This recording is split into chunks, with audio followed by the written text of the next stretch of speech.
Hello, everyone, and welcome to another episode of the Potpourri Place Podcast Show. I'm your host, Paul Howard Flowers Jr., and this segment of The Everyday Entrepreneur is featuring none other than the esteemed Eric McHugh. This gentleman is a creator like none other, amazingly talented, founder and CEO of Data and I am looking forward to seeing exactly how we're going to bring some things together, so to speak. So, Eric, welcome to the show. How are you, my friend? Hey Paul, thank you for having me. I'm really grateful to be here and I'm doing great. It's a beautiful sunny day in California, so all things working well. How about yourself? Excellent. Excellent, excellent. And it's funny, I usually say that I'm all is well in proverbial Hollywood. I have to say proverbial Hollywood because people think that I'm actually in Hollywood. So curious, what part of California are you in?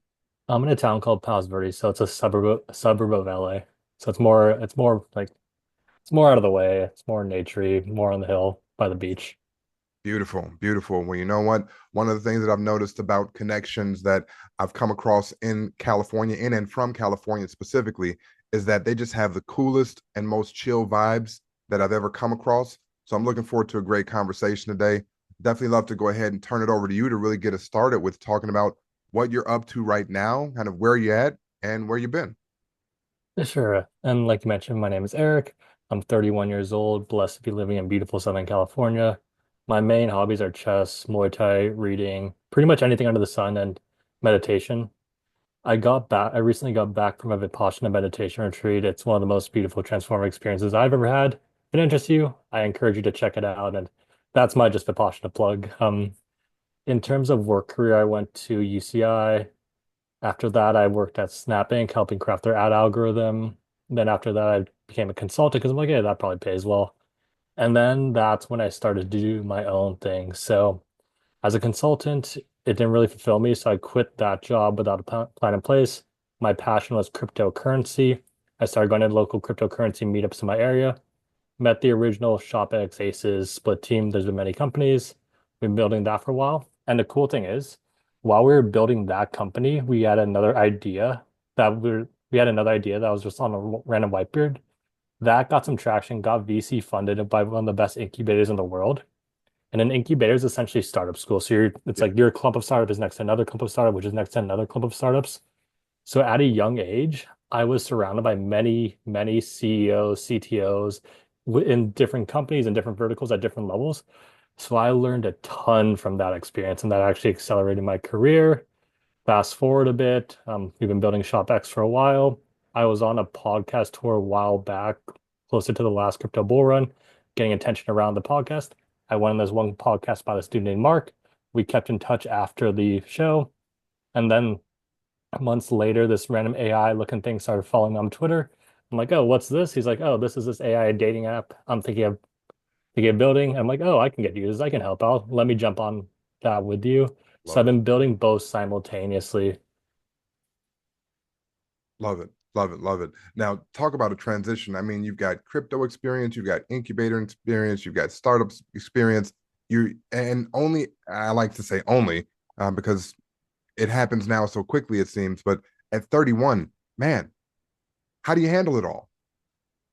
So I mean, to be honest, I love it. So I just kind of do what interests me because I think everyone has an inner purpose and I think everyone has an outer purpose. I think everyone's inner purpose is the same. And our inner purpose is to raise our own level of consciousness, which raises the level of consciousness of those around them.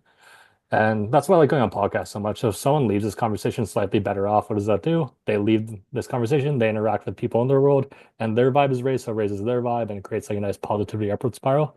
And the outer purpose is how do your natural God-given gifts help with your inner purpose? So this just happened to be a crypto startup as well as an AI startup. So yeah, it's really just me following my natural talents. And I also believe in the power of authenticity. Okay. So I'm the number one me in the world. You're the number Yes, one you in sir. the world. If I try to be you, I can't beat you at being you. But if you try to be me, you can't beat me at being me. And I also think that people are happiest serving other people.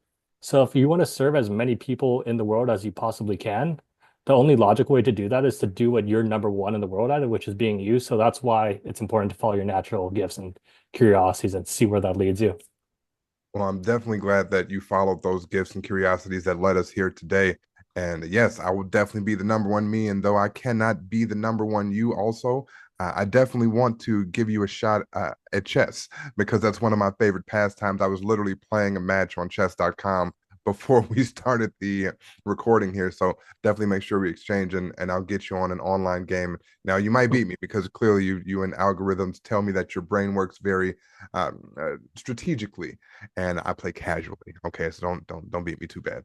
But needless to say, so you've taken a journey, so to speak, coming from that corporate space and then leaving there to become a consultant. I've got to ask, how did that feel in terms of fear and faith? And I ask it in that realm specifically because many of the entrepreneurs that may listen to the show or individuals that endeavor to be entrepreneurs, they may be in that 9 to 5. And it's tough when you've got the comfort and the familiarity of the people that you're around and the conversations you're used to having to then having a dream, a goal, a passion, and wanting to go out and do it on your own. So, what was that like for you transitioning from that corporate space to essentially freelancing and going into consulting? Yeah, so I really love that fact you use the terms fear and faith because I think those are two different mindsets. So there's a fear-based mindset and there's a faith-based mindset. I think the fear-based mindset is draining you and keeps you in the known, which is great, but then there's no growth. And I view the unknown as where the growth happens. So the more in the unknown you are, the better it is. And the reason I transitioned out of the consulting job is just because, no, don't get me wrong, like it was a great gig. Like it paid well, the people were very smart. You got to work with some enterprise clients, but it just wasn't my calling. So I just Mm. and I also believe in like, I don't want to get too esoteric, but I also believe in like God or a creator or like the universe or subconscious or whatever you want to call it. I'm sure there is Absolutely. no name to actually call it, but like I view that whatever it is has a plan for me.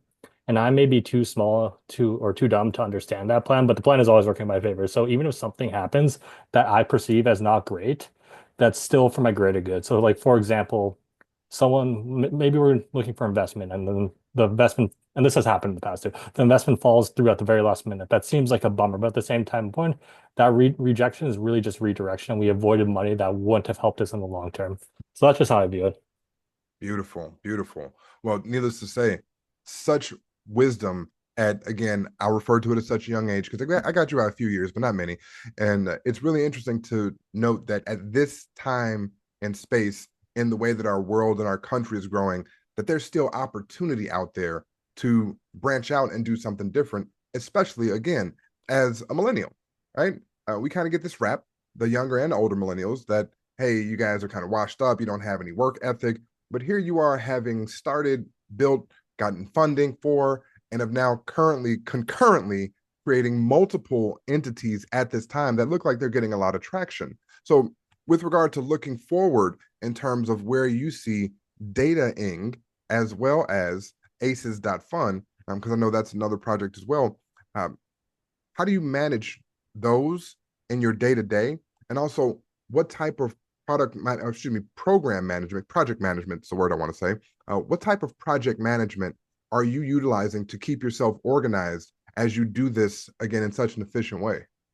Yeah, so I would say my day to day is pretty similar. So I have a morning routine and I have a nighttime routine. And whatever happens in the day, I just jump around and I tend to follow what excites me most about the two different companies because whatever excites me most is likely what's the most valuable thing for the company. And of course, I have my Mm. calendar too. So like I live by the calendar. If there's something on the Okay. calendar, I show up. Just like this podcast, I'm here because it was on the calendar. So my morning routine is I wake up at 4:20 because I find it funny. And the Yeah. logic behind that is like when you first start getting up kind of early in the morning, it's like, oh, this is whatever. But if you can start with a chuckle, that's a good way to start your day. So the first thing I do when I wake up in the morning is I write down three things I'm great. And again, this is a bit like cheesy, but it's what I do. The first thing I do when I wake up is I write three things that I'm grateful for. And a lot of times it's something simple like I have water, I have working legs, I have a bed that I can sleep in. And not everyone has that. So if I'm grateful for that, that puts me in the gratitude vibration and then it attracts just more in my life after I write my gratitude vibrations, after I write my gratitude down, I meditate for around 15 to 30 minutes to get me in the right headspace. And I usually do like a guided one, a binaural beats one, which is two different frequencies and different ears to bounce you out. Or I do the Vipassana, and then I close that meditation with storing my energy in my forward and wishing everyone in the world peace, love, and happiness. And the cool thing about that is the universe is a reflection. So if you wish good on people, you get good. If you wish bad on It's people, gonna you get come. bad. Then I go to the gym, do that. Then I have my work day. Just honestly, it's a bunch of different departments for a bunch of different things. So whatever I need to do, I get done. And then I close my day with Muay Thai. And the Okay. important thing about closing the Muay Thai is it's a set class at a specific time, so it keeps me on point with eating too. So if I eat poorly during the day, I'm gonna get hit, which is annoying. And it Yeah. forces me back in the present moment. So if like I'm thinking about work, thinking about something that happened, I can't properly hold the pads for my partner. If I'm sparring, I just get hit more. And I'm like, okay, this is stupid. This is annoying. I don't like getting hit. And then I focus back on the present moment. And it's the best way to close the day because of how powerful a workout is. And honestly, martial arts, it gives you discipline and it's just a great group of guys. Well, there's a couple girls, but mainly guys to just be around. So that's how I like to close my day. I love that. So, listeners, if you weren't quite paying attention to that, let's recap. There is a morning and an evening routine. I'm usually familiar with hearing entrepreneurs that are very successful that have the morning routines, but it's not often that I hear about that sandwich effect where you start and end the day in a very structured way, of course, utilizing your calendar along the way. And that's been something that you can attribute to your success. Now, let's talk about the systems themselves, the dating app and site. Uh, Dating, right? It's got its ups and downs. And I mean, with there being so many options for dating apps, how do you set dating apart from the rest of them? So the what sets dating apart is I would say the intention and then the execution of the intention. So what dating is, it's the first ever AI-powered matchmaking service. What we do is we auto-generate profiles and matches based on your digital footprint and you're Mm, chatting with Cupid. So it's constantly updating. And the cool thing about dating, so for example, if you would create an account, Paul, you create an account, you link your social media accounts, your photos, it creates tags based on your social media presence and mm, it gives you a correlation of those tags. So it'd be like point 0.7 runner, point 0.8 reader, whatever, like just a bunch of tags. And then okay. it creates matches based on those tags. And as you evolve, as you do more things, as you're looking for different people, your tags are always constantly updating and it's creating Mm, matches based on those tags. So unlike other dating apps, the longer you're on the app, the better it gets at matching you. So you're likely to leave the app because one of the biggest problems with dating apps is, well, I'd say there's three main problems. The first is it's hot or not. Like let's say you go on Tinder or whatever. It's basically like, are they hot? Yes or no. Swipe left, swipe right. The second is it's a skewed marketplace. So on the yeah. apps, there's like the top 5% are getting access to everyone on the app, which is creating an imbalance and everything tries to revert to balance. And I would say the third and most interesting issue is the incentive behind the app. So if Mm, you think about it logically, if Tinder were to match a happy couple, what happens? That happy couple then leaves the app, and then that results in Tinder losing a paying customer. right. So they're reliant on something called churn marketing, which is essentially keeping someone on the Ferris wheel. So like if you ever hear about someone downloading the app, deleting the app, downloading the app, it's all by design. Whereas dating, not only do we put you in the best position to succeed by matching you based on your actual core traits as a person, Mm, but after the match is made, you can switch to a relationship butler and then it can help you along the way. So for example, let's say I'm on the app, I meet a person, she's like, okay, you matched because you both go to a bunch of national parks. Great. Oh, you both linked your Apple Music. Did you know there's a concert coming up where you both listen to this artist quite a bit? mm, Would you like to go on this date with Jane? I say yes. We go on the date, we fall in love, we get married. And then Cupid can act as a butler from there. So like, oh, you guys have your anniversary coming up. You always forget this. Don't forget this. Oh, she just added this into her Pinterest board. It could be a good gift. Or, oh, the place you had your second date is having half off steaks or something. May I suggest that? And not only that is you can ask her relationship questions. You can ask it really whatever you want. You can ask it, hey, me and Jane are put us in our what movie do you think we would like? And then put us in the story behind that. And a really cool thing that people miss about the dating app is it's actually think of dating as like a layer two on top of ChatGPT. So we built it in a way. ChatGPT, I think, is the best one right now, but if something becomes better, we can just move our technology on top of that. okay. It's actually it's probably the most personalized AI assistant in existence right now.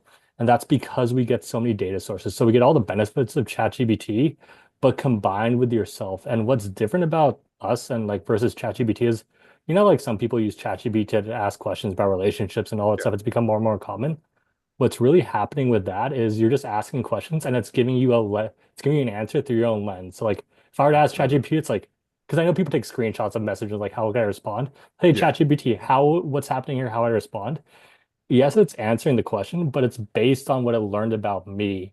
Whereas dating, since we connect two different people and two different data sources and we connect a lot of data points, it's not just about me, it's also about the other person. So that makes it a better way Mm, to plan the dates.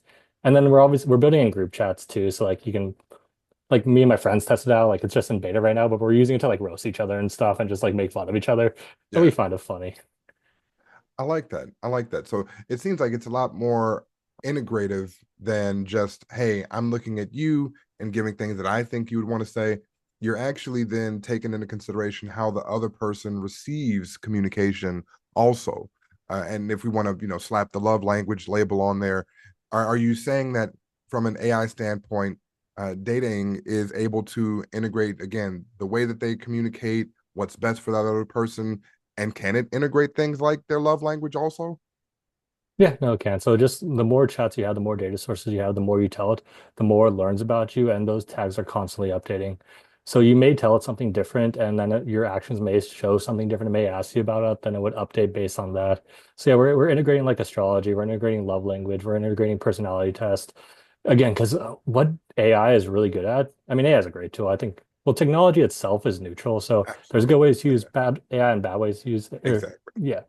But like it's really good at pattern recognition, analyzing large data sets and recognizing patterns at scale. So because of AI, we can dump a bunch of data into it. It picks up those tags and then it'll notice correlations amongst those tags that us humans would have missed. And the cool thing is like the more I put in, the more it's learning about me, great. The more you put in, the more it's learning about you, great. And then it picks up patterns between both of us. So it's like, hey, maybe people who wear black shirts tend to like people who wear green shirts. That's a cool Right, right. thing. But then, so that scales across like thousands of users. So like, yes, we're both using it against smarter, but like the more people on the platform, the more they chat, the smarter it gets and the more effective it gets at matching. And long term, you can match friends and you can do whatever you want. It can be a can be a connecting app in general. Well, again, I've got to throw this little wrench in there, in so much that it's 2025. Obviously, I will date this particular episode as 2025, and there is an emergence of what's considered ethical non-monogamy. So we're talking about people that are entirely fine with having multiple partners in an ethical sense. You'll hear the term polyamorous, most specifically with relating to being able to love more than one person. So how does an app like this broaden itself, or are there capabilities of this app to broaden itself to actually handle multiple relationships? Yeah, so it can handle again, so we're building it out for a lot of people, and our advisor is actually really deep in it. One of our advisors is really deep into the space just because that's not a space we personally know. So if you're looking for monogamy, that's great. If you're looking for same sex, whether you agree with it or not, that's great. If you're looking for polyamory, that's great. And again, that's where the user has to be honest and just tell them what they're looking for. Yeah. Or if it picks it up from the pictures or from the conversations, it'll pick up, oh, this person's into polyamory, and then it would tell the other person if this is what you're into, then we can match you as well. And then from there, it's just like a normal dating app where you can create, let's say me, I have a harem of 5 girlfriends. I can either have individual chats, we can have a big group chat together where it's like, okay, me and my 5 beautiful women, where do we want to go on vacation that satisfies everyone's needs? What restaurants do we want to do? And it can help in that sense. And the cool thing is, dude, like I was testing this out with a coworker Yeah. where we're just like, we're messing around with it. So we're just like having fun. And she's like, okay, um, how would we introduce another couple into our relationship? And can you do it in a fun way? And the advice it gave was actually pretty good based on our personalities. And it's just a fun Wow. game. We're watching a movie where we have Italian food because that's all we like. So it can help in Yeah. that sense. So maybe one person's more advanced. It's like, because Cupid, we have a feature where within the match, you can just act Cupid and ask it questions about people. So you'd be like, hey, what should we do for dinner? What should we do for hiking? What movie do you think we would like? But you can also ask questions about that, where it's like, okay, we're thinking about adding another couple to our relationship. What's the best way to do that based on our personalities? And it can help. So that was a cool, unexpected feature. Very much so. And I can see some really, really interesting partners and avenues to even continue the testing if it's not totally in production as far as that capability, but also expose it to. So yeah, definitely want to see more and actually hop on the app and thumb around a bit and make some recommendations, because I think that this is amazing to be able to take that level of intricate detail about a person and match them based on all these other characteristics. Because again, Eric, you're exactly right. AI can take all of these points about a person, and it reminds me of the movie with the big gold sphere, Eagle Eye. back in the day. I think Shia LaBeouf was in that one.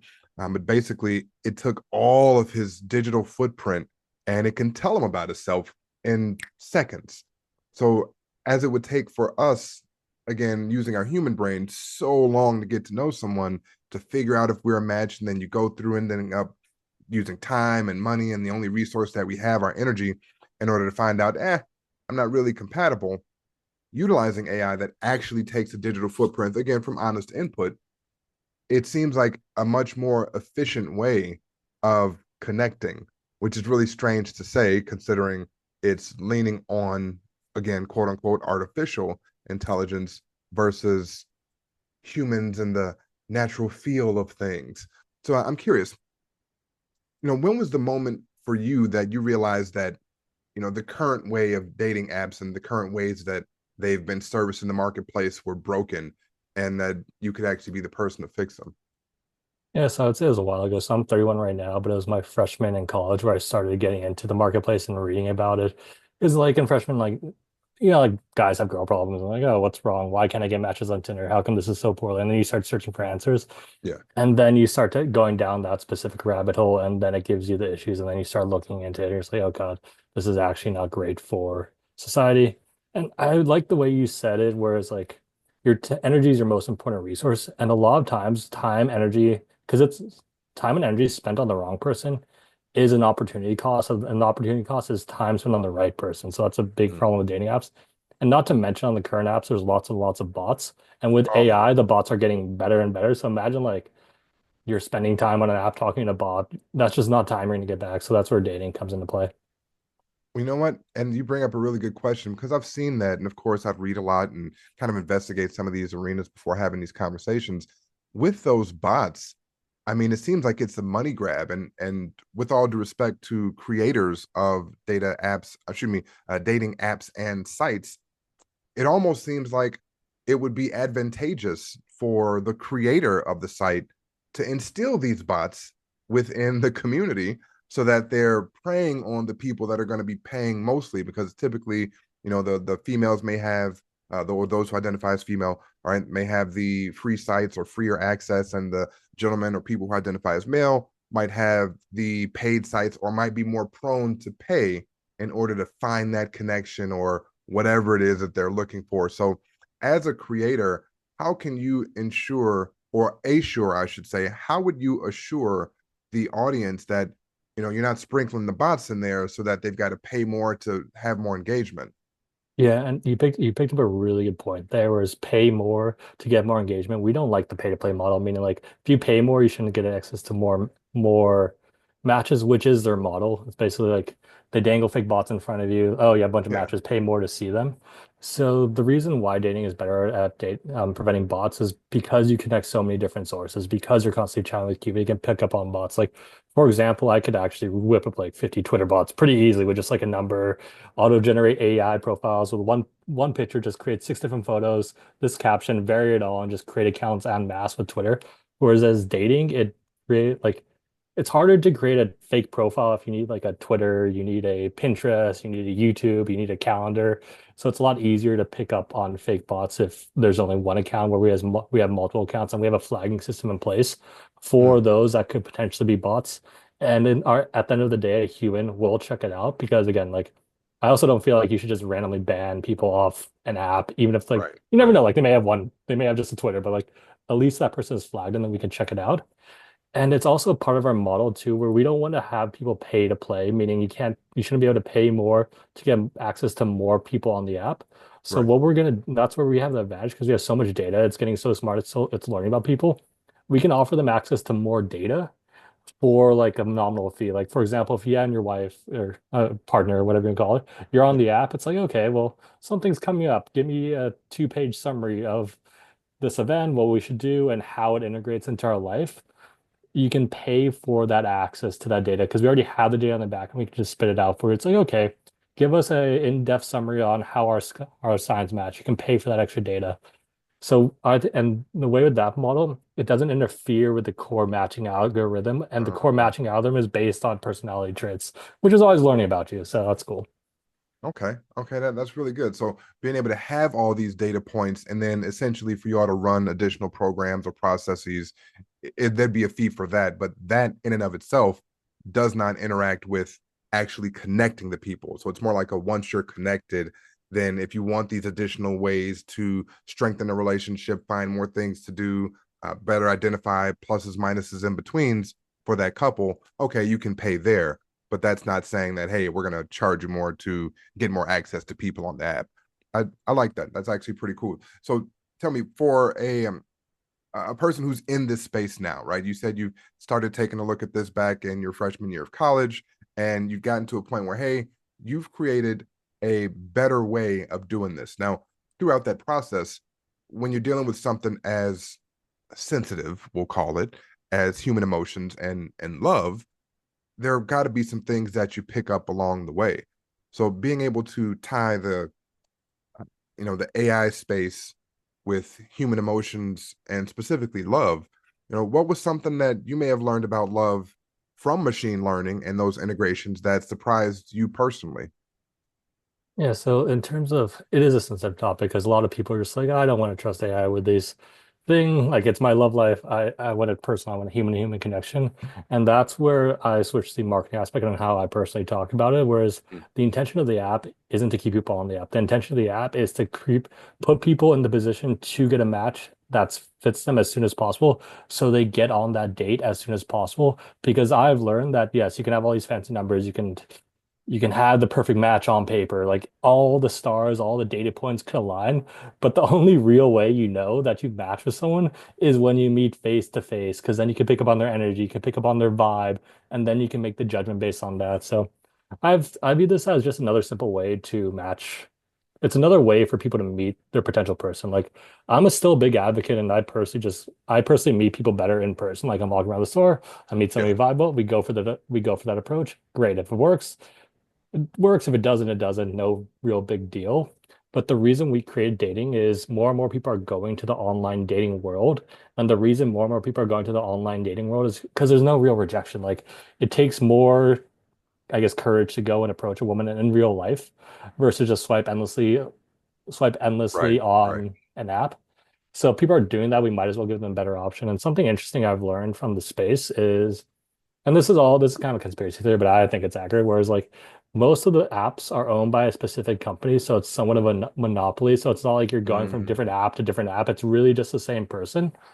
And I think they've created a funnel type of thing. So I've noticed when I download certain apps, I put in my profile, I put in who I am, I put in what I'm looking for. And then within my ad algorithm, I start to see specific dating apps for that. So, for example, if I say I'm looking for Asians, I get specific Asian apps. right, And right. again, all conspiracy theory, but I suspect that they're using our data to populate different profiles. And that so now I pay money for that Asian app, and then I get no matches because no one's really on it. Then that sends me to more obscure ones. So I was getting like Ukrainian ones, blah blah blah, all the way down to the funnel. I think the end of the funnel is like the OnlyFans pay to play, that type of thing. And I think that's where they're making a lot of money, which I don't agree with, but is what it is. That brings ethics into play. I actually got a couple of questions, so I'll start off with the ethics questions, and then we're going to move on to another piece that again it's pressing, but I don't want to forget this piece about ethics. So you have again a development right here in front of you. It's right there at their fingertips.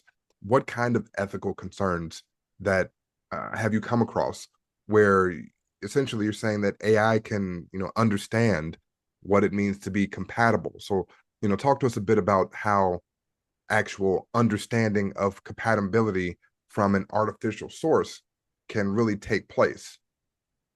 Yeah, so I'd say AI, I'd call it more like upload intelligence, where versus artificial intelligence. Like, I mean, they're both Mm, just made up words, but with our AI, you're uploading your digital presence, so it's more of an upload intelligence. So the source is more based on you. So you're uploading your profile, you're uploading your information, you're uploading things about yourself, and then tags are getting generated on the back end. So it's not like we can see all your data. It's just like a scan. The tags are generated, and then that's the source of your profile. And the source is what you've said about yourself online. And then you can always optimize, you can always add, you can always talk to Cupid to switch those changes. So putting users in like a power position, we found helpful just again, because like a lot of people, I mean, when we first started this thing, not too many people trusted AI just because it was newer, but more and more people are trusting it.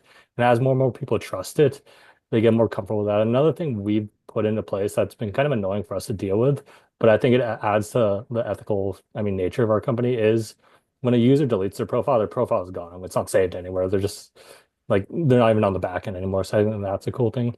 And Right. regarding ethics, I think having a spiritual base is extremely important because I think if you put good intent, like the intention of dating is to match a billion happy couples, we're putting our users in the position to succeed because that's our intention. Ethics, products, how the tech works is all centered around that. And I think it shows. Okay. Well, and so another question about that, when it comes to the logging in and being able to scan your specific profile, I can't help but think about that famous television show, Catfish, right? How do you prevent catfishing in the world of, again, the ability to create a fake profile from somebody's actual real profiles, Instagram, TikTok, Facebook, and the like?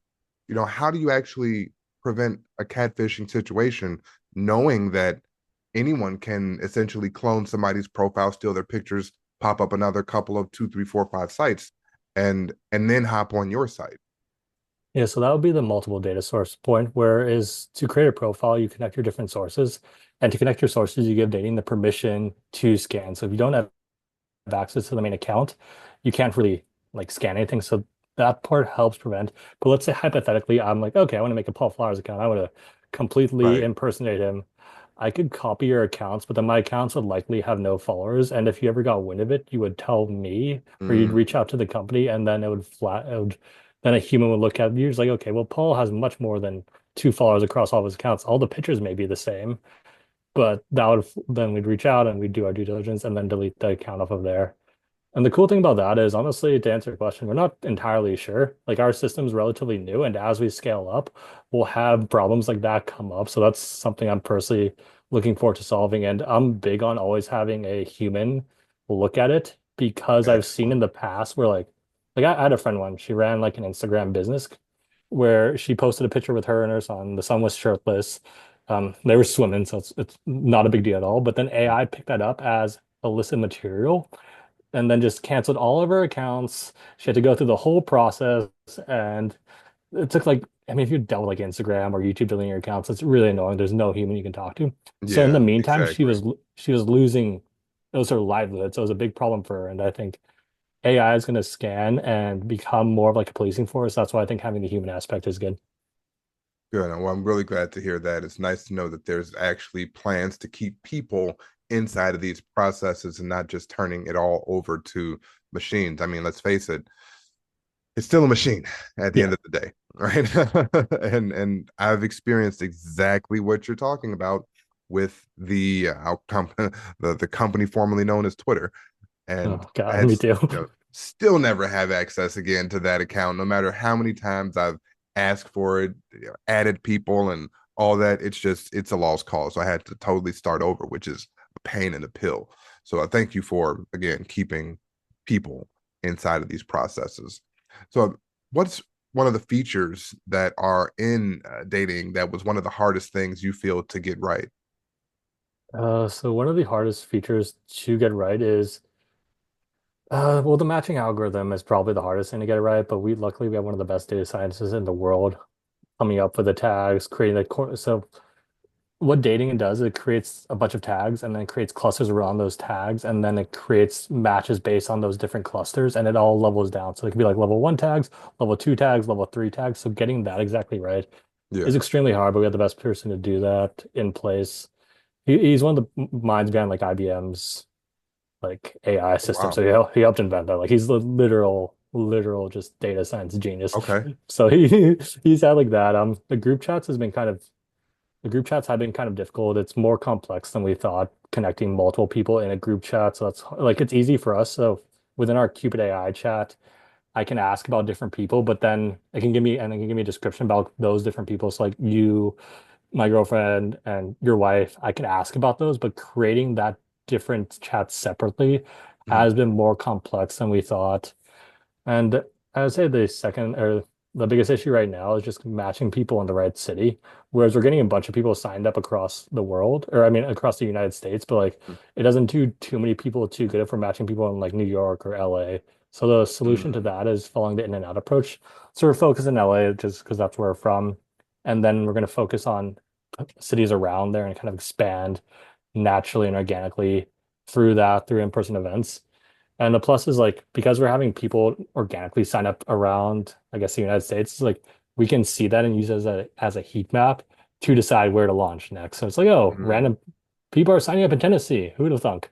Well, people are okay. signing up. We should go there and just kind of stoke those fires. Well, that actually makes sense. Taking a patterned approach and not just kind of letting people figure it out. Hey, you're in LA, you're in New York. Yeah, you guys figure it out, but instead creating a more concentrated group of individuals, like you said, through in-person events to just kind of get the feel and see how it grows. I like that as well. Question I had about just the experiences so far. Any weird or wild or success stories that you've heard of so far for people getting together, matching on the app, and maybe providing that feedback? Yeah, so the cool thing about our app and with AI to that admin with that AI you can crank out code, you can crank out features incredibly quickly. So I would say we're in the new phase where people are just getting used to the app. They're just like, oh, what is this? This is cool. Let me see what I can do. But a lot of the new features like the group chat, the date plannings, asking about other specific users has been has been requests from our current user base. And we've been rapidly iterating. So I think that's the biggest success to have people on an app actually care enough to give suggestions and then they hear their suggestion being heard and then that makes them happy. But yeah, no, we've had a couple of couples match and meet in real life. They've tagged us, they posted about us. This group in Denver, they actually met. He's like, I'm going to the specific concert. Is there anyone who could go? So they created a group around that. I think that was pretty cool. And we've had great success too. Like I me testing out the app, I had a date like a month or so ago. I knew I was gonna go. I'm like, okay, I want to go here, but let's see what I can do. So I told Cupid about the date. I'm like, where would you recommend I go if this is where I'm at this point in time? And I recommend the exact date I was planning on it. So I'm like, okay, that's a cool thing. But yeah, more success stories are coming in daily on a daily basis where it's like, oh, these are matches because we get to see like how many matches are being made, how like the conversations are going well and stuff. So like that's just been constantly growing where it's like, oh, people are on the app, they're getting acclimated. Like, oh, what is AI thing? Once they get acclimated, they start talking to Cupid more and more. Cupid learns more and more about them. It better matches with them. So yeah. Okay. Okay. No marriages as of yet, but that's the goal.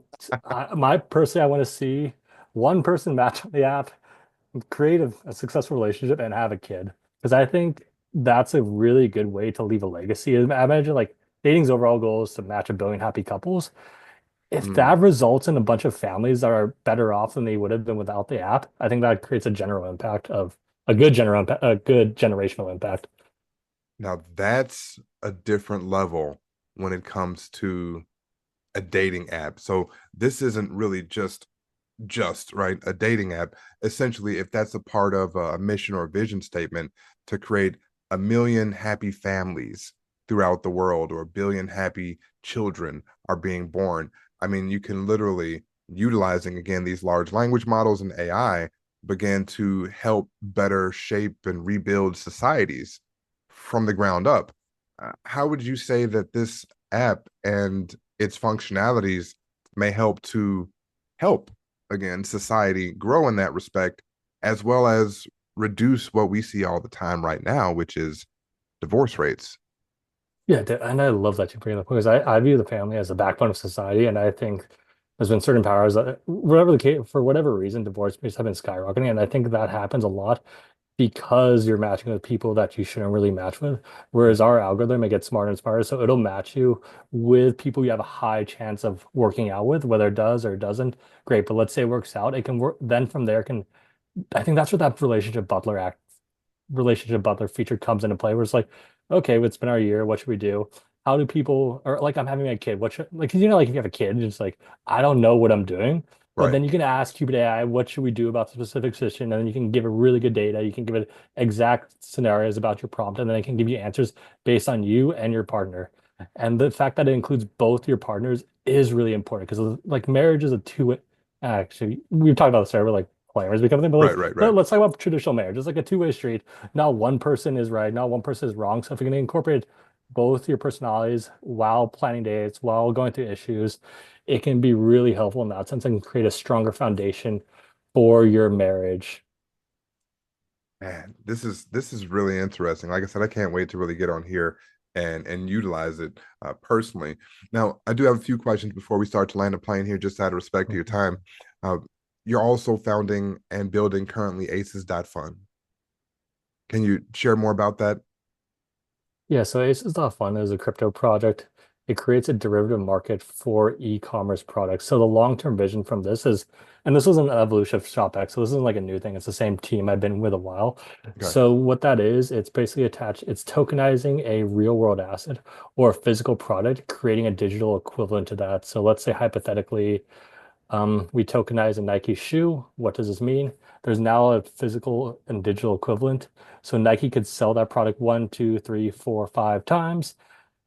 They can get all that data. They can program royalties if they want. Me as a customer, I can take out a phone. I could scan that Nike shoe.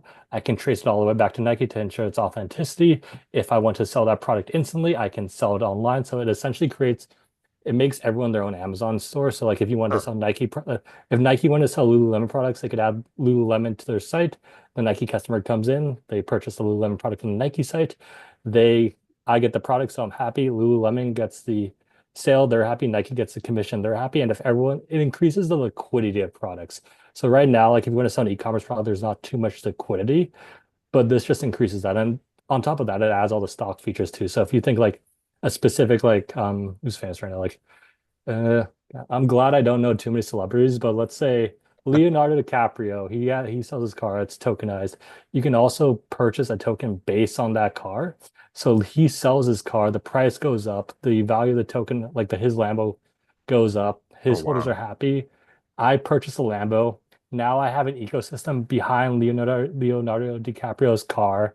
I get the social media account, so it creates more of like a hype around the tokenized products. So if you've seen the craze in meme coins and cryptocurrency, Absolutely. it's like that, but with real world assets tied to that. And that's Gotcha. that's in development right now. So we're gearing up for we're launching that with luxury items like Birkin bags, like high quality cars, because that creates headlines. And that should go live in a couple months. But after that, we're gonna scale it to pretty much every product that can join. Okay. Okay. And talk about something that is going to take a bit of education for the masses. And again, just again, respect the time, a couple quick questions about ACEs still.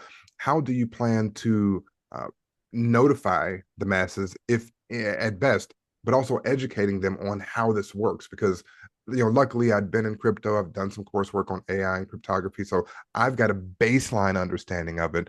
But the average layperson, we're talking 99.9% of the folks out there might have trouble really conceptualizing what it means to tokenize a physical asset and turn it into a digital. And so, if you could talk about that education process and some of the things you might foresee as far as bringing people up to speed. Oh yeah, I love that question because I think it's one of the reasons crypto has not been massively adopted is first the user interface is just not there, and the second is the incentive, meaning no person like my mom has no real reason to interact in the crypto space. Therefore, she doesn't really know about this. And Mm-hmm. this was a lesson we learned from ShopX, where so first off, when we launch Aces, the target is going to be crypto-based people with high luxury crypto-based items like painting, artwork, and all that good stuff. But Mm-hmm. we've learned that how do you educate the masses? Well, you have to provide incentive for them to want to interact with the space. So for example, with ShopX, we worked with like Web2 shoe companies where they created an NFT, they attached e-commerce benefits to that NFT, meaning you get like discounts on specific shoes, you get access to early drops. His customer base wasn't really crypto savvy, but they wanted the actual shoe, they wanted the actual product. And that's where the education came in because they wanted to actually interact with the space. So how do we educate the masses? Is you provide them incentive and then they educate themselves. Because, dude, if you're into crypto, I'm sure we've all been there where it's like, I'm going to teach you about Bitcoin. And there's like, I don't care at all. I'm not learning about this. But once Right. they get some skin in the game, it's like, okay, maybe that's a 0 to 1 moment. So Okay. maybe they want the Nike shoe because the Nike RWA or NFT gives them access to a Nike store early. Like, well, I kind of want this. How do I get it? Oh, this is how I get it. And the cool thing is crypto and Web3 is composable, meaning it's like based off the compound interest software. So as like one company figures out the user interface, people can just copy and paste that and make it easier for everyone. So it's going to be a gradually then suddenly movement. Love it. I love it. All right. So a few of these pointed questions that I like to ask toward the end of our show. And quite frankly, I think, Eric, you know the first one. It's really straightforward, basically a way to connect further our listeners to you. Uh, Eric, what's your middle name? Oh, it's Douglas. Okay, all right, Eric Yeah. Douglas McHugh. It's Any after my story dad. behind any story behind Douglas, where it comes from? Is it a family name? Tell us about Douglas. No, I was named after my dad, so I do like the name. Okay, okay, perfect. Does that make you a junior, or did we just take the Mm, first name, something like that? First name inserted in the middle name. Got it. Got it. Interestingly enough, I found out most recently that a couple of cultures actually do that. Actually, two different cultures do that very same thing. So it's not just us. It's kind of a unique thing. Uh, it's actually varied across several cultures. So I'm really glad to hear that. The next question, well, next, not question, it's more of a prompt for just a minute or two, if you would just talk to our audience, again, the audience being people that are interested in becoming entrepreneurs. They're entrepreneurs that may be taking themselves to that next level, might be in their teens, 20s, even 30s and 40s. If you would just spend a minute or two talking to them about what you feel is important. Again, I don't necessarily want to shape it too much, but if you would just kind of open your heart, open your mind, open your expertise, and share with our listeners. Oh, I'd love to. I think entrepreneurship is a great way because as an entrepreneur, you try to serve as many people as possible. And if you're serving people, you're happy. So I think it's a great way for a life of servitude and freedom. When you're creating a business or creating a lifestyle, I think there are two rules you should definitely follow. The first is don't harm anyone. Or so if you build businesses that don't harm anyone and don't take anything away from anyone, because I've learned that karma is a real thing. If you make money in bad ways, it'll come back to bite you. But if you Mhm. make money in good ways, it just compounds. So there's that. Also, the power of authenticity. So when you're not like we went over this earlier, but like you're the Mhm. number one you in the world, so only you know what you're really passionate about. So I would try a bunch of things. The reason I would try a bunch of things is you have desires. Some are programmed, some are authentic. Get How do you know a desire is programmed versus authentic? Well, if you're doing a program desire, you realize you don't care about it, then you try to find the authentic one. And the second advice, the most important advice I would do is just start. Because the reason once you start, it's like when the student is ready, the path appears. Like, oh, I have an idea. What's the idea? Well, it's to do whatever. It's to build an e-commerce brand. Well, I don't know how to build an e-commerce brand. What do I need to do? Well, maybe I should create a Google Drive folder just with the name. Great, I have a Google Drive folder. What do I do? Well, I probably need different departments. Like maybe I need a biz dev folder. Maybe I need a development folder. Maybe I need a social media folder. Well, I got these now. What goes in the social media folder? Like, I guess social media accounts. Well, you should probably make those, and then it just kind of compounds. Okay. Okay, good, good. So again, listeners, I hope you all were taking some notes throughout this call and conversation. Again, a lot of it is going to be around what exactly dataing is going to do for you. So when you get a chance, definitely download the app, utilize its features, and give feedback. But again, I'm really looking forward to seeing that mission to grow humanity and not to say that was a mission. Sorry, I don't want to put words in your mouth, Yeah. but that a part of this journey as something that you'd like to see is again the overall growth of humanity as a result of intelligent dating by design, if you will. With that, Eric, what's the best way for our listeners to get in contact with you and learn more about your site, your services? How can they reach out? Yeah, so the best way to reach out to me would be LinkedIn, Eric D. McHugh. The reason I like LinkedIn is it's fun to meet different people. So if there's anything I can do to help you in the future, but dating is live in the Apple App Store, so check it out. Aces.Fun should be live in a couple months. So the website will be aces, ACES.FUN. You can just check out the platform yourself. Maybe buy that Lambo token we talked about and get some skin in the game. I love it. I love it. And then when I think about that, you said Leonardo DiCaprio in that Lambo. Of course, I think Wolf of Wall Street, right? So it's the white Yeah, Lambo, right, from back in the that's what I day. was. Oh, I love it. Okay, well, again, Eric McHugh, thank you so much for being a guest on our show. And I'll make sure that, again, all of these ways to reach out and connect with you are inside the show notes. Our listeners can follow up with you as well. Ladies and gents, this has been another episode of The Everyday Entrepreneur with your host, Paul Howard Flowers Jr., and our platform, the Potpourri Place Podcast Show. Thank you all for listening and tuning in. Bye for now.